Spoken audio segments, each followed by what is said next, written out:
Hi guys, back in the economics section of my library. This is another presentation in my series on modern monetary systems. We looked first of all at the origins of money. We're now moving through to modern banking systems and looking at how they dovetail. Particularly the linch point historically is in the late 17th century with the creation of the Bank of England, which was the formation of early central banking as it emerged later.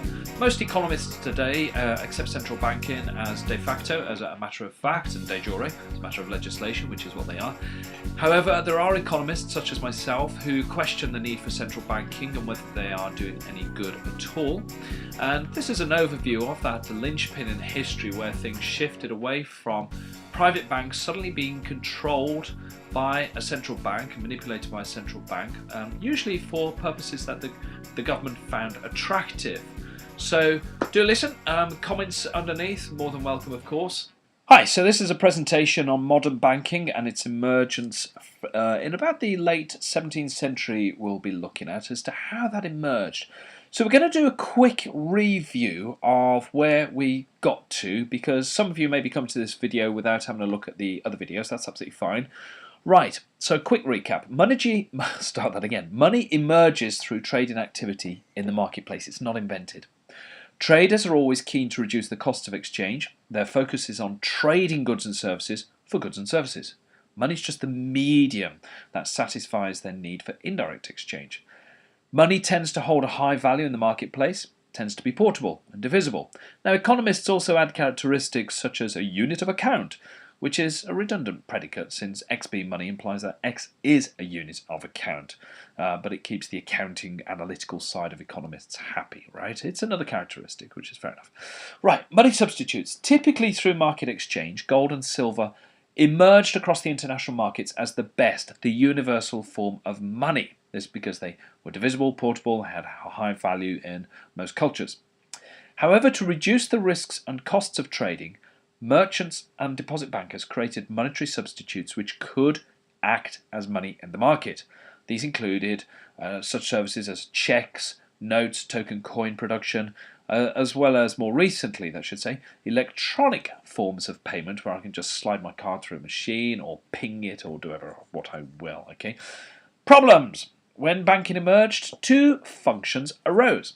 Okay, the first was deposit banking, in which clients keep their gold and silver in secure houses, like safes. But these could also, the service was offered by the bankers, to be drawn upon and paid into. So my deposit account could go up and down as I buy my groceries, etc., and earn my wages.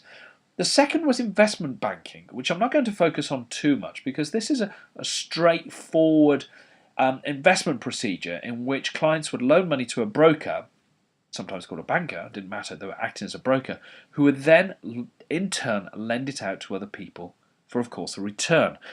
In Sharia law, this is called profit. In the West, it's called interest. It's the same thing. It's like, right, I'm lending you money, there's a risk attached, I'm lending it to you over a time period, and I expect a return for you using my money for whatever business purposes or personal reasons, right?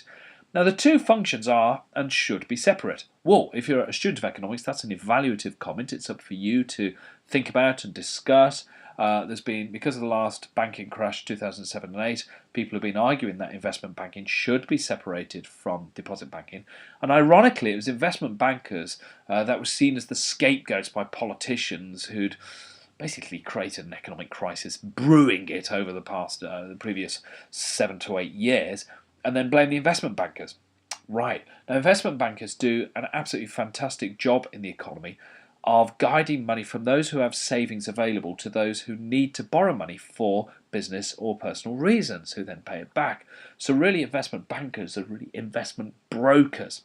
The focus for us is on deposit banking because this is where most of the problems come from. So when deposit bankers use some of their clients' funds for investment banking, well, let's do that again. When deposit bankers use some of their clients' funds for investment banking, they're breaking a contract with their clients.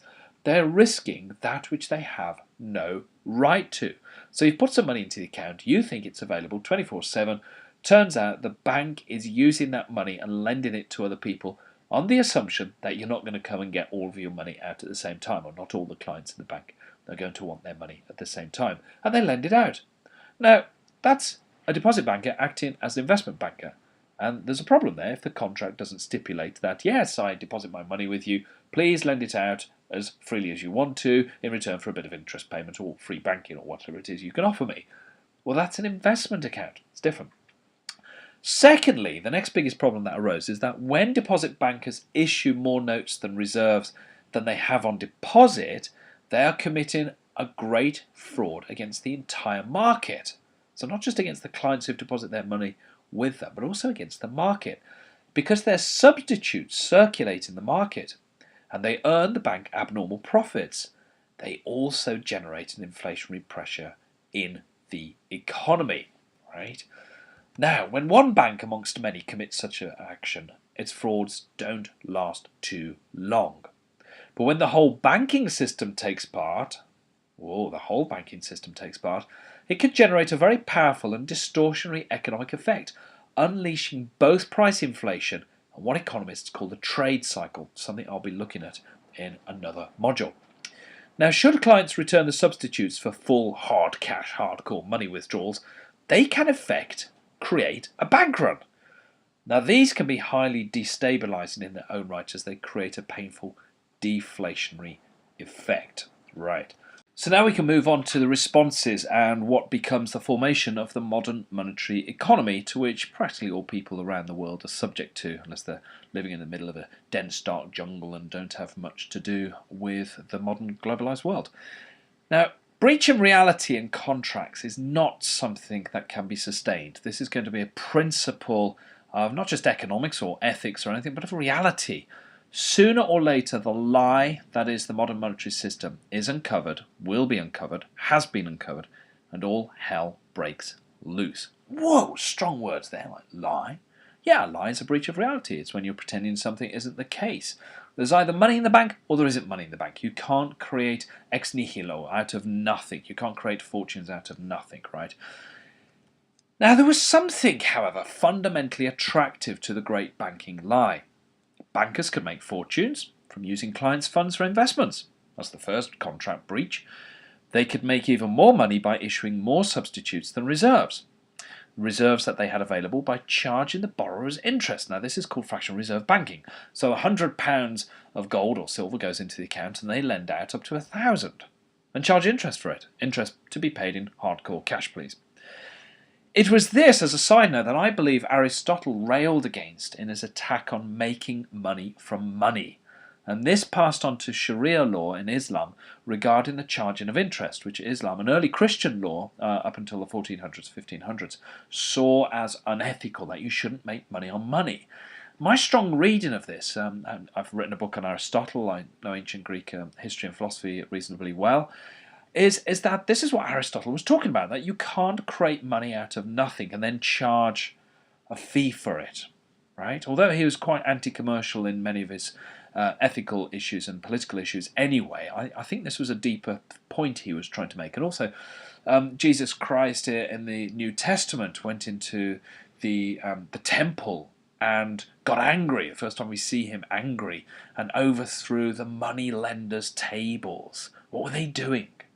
Were they fraudulently creating money out of nothing? I don't think they were just currency traders, like some shekels come in and some denarium go out sort of thing. I don't think it was that he was on about. I think it was the issue of what the moneylenders were doing, the bankers were doing, that creating fraudulent deposits to charge people interest on. Anyway, that's a side note, but absolutely fascinating for something for you to get into if you're interested in early ancient history, theological history there, where theological laws in Islam or Christianity, the arguments against usury throughout history. Absolutely fascinating. But more importantly, regardless of the self-interest that the bankers had in creating money, value out of nothing and charging hardcore interest for it, it was attractive to governments.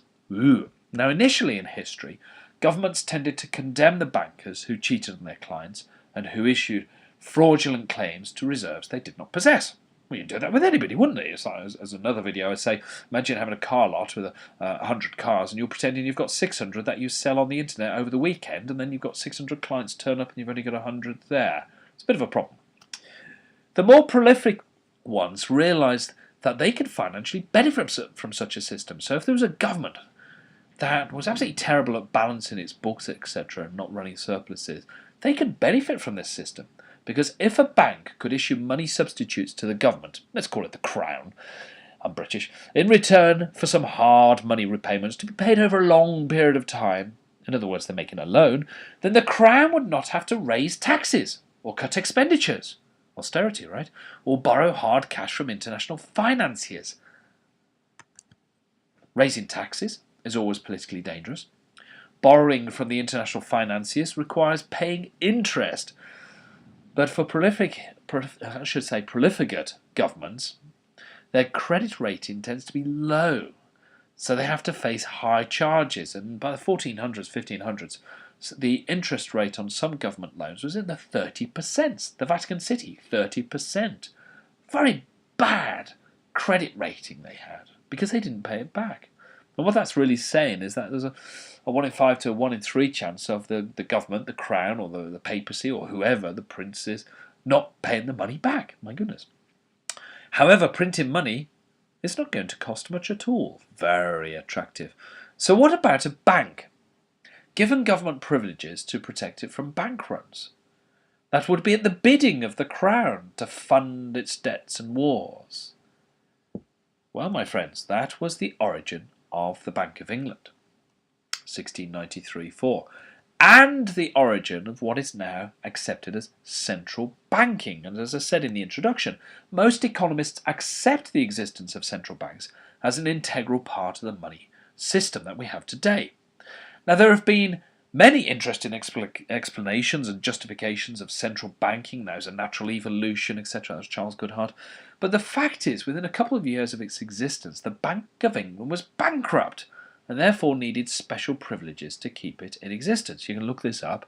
I can't remember the exact figures off the top of my head. It wanted to raise something like 1.2 million. Well, it loaned 1.2 million to the government, let's say, and only raised about 3/4 or less than 3/4 of that money in hardcore cash. Now, a lot of economists tend to overlook that history as it's seen as ancient history. But that is a great evasion. That's to evade the great fraud that was then institutionalized and made permanent through legislation, because the government wanted to protect the central bank that was forming, or the government bank. So after the creation of the first central bank, advisors and commentators gradually created a role for it.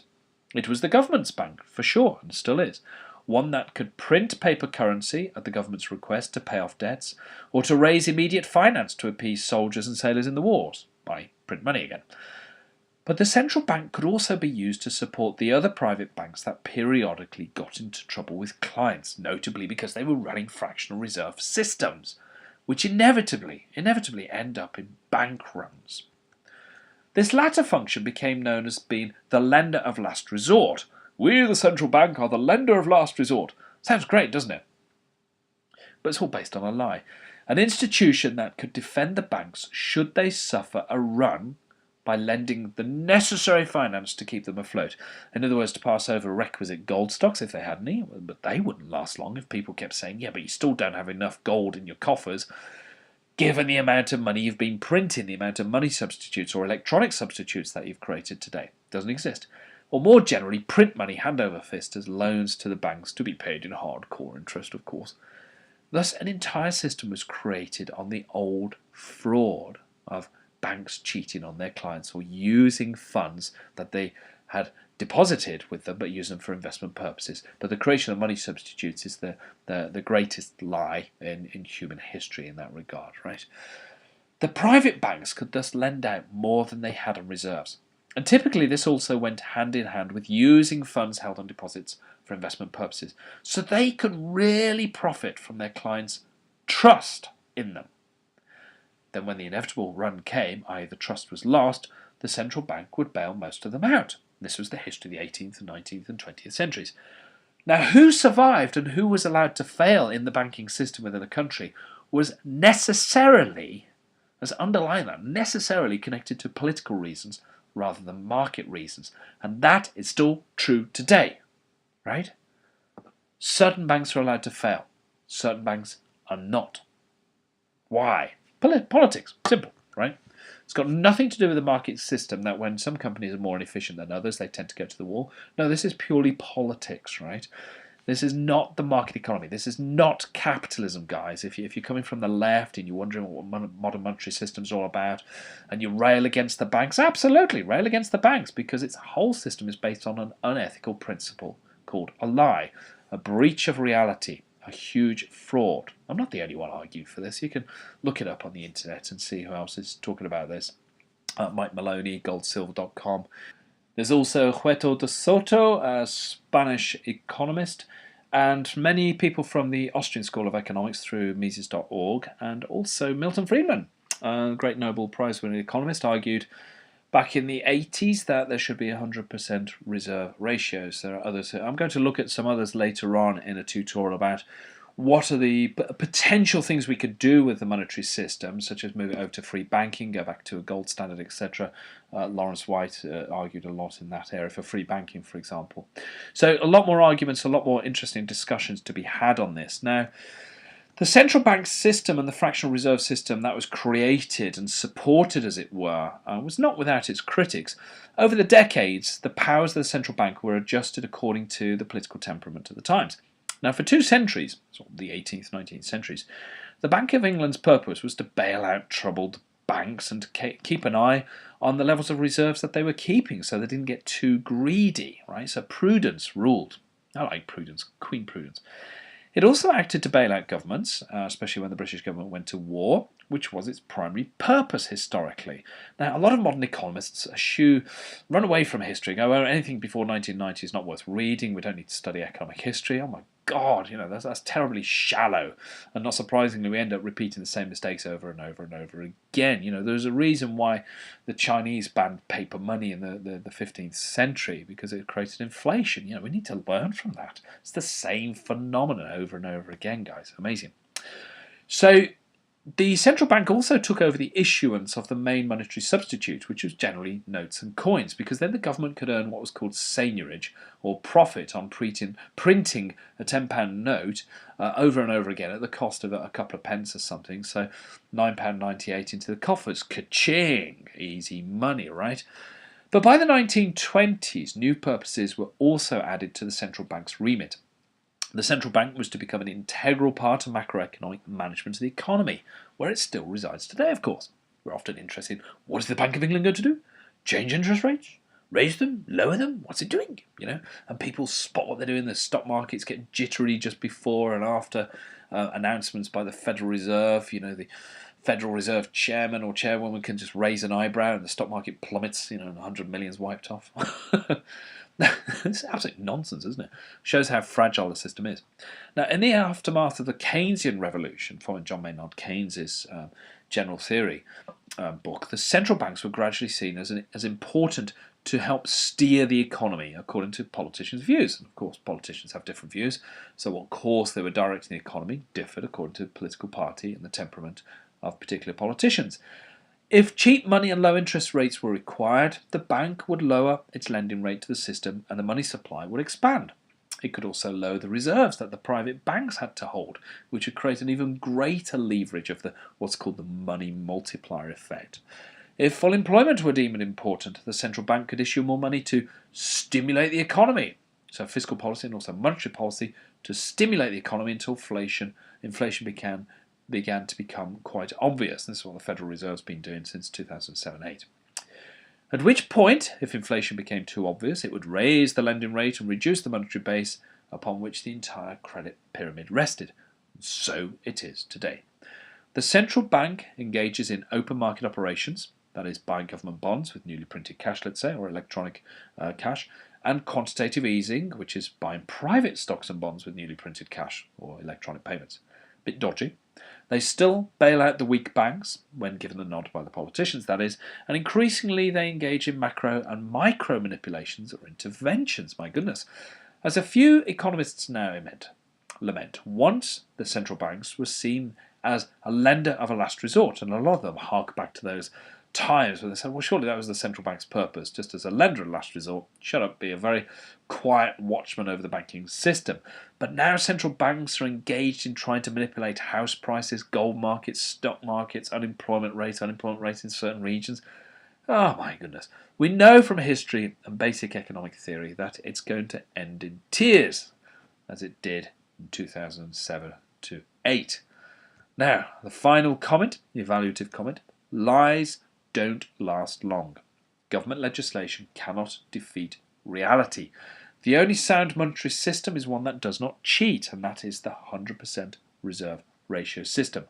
Now, upon which currency or monetary media that is created is another argument, something I will look at in a separate tutorial because there's lots to be looked at there.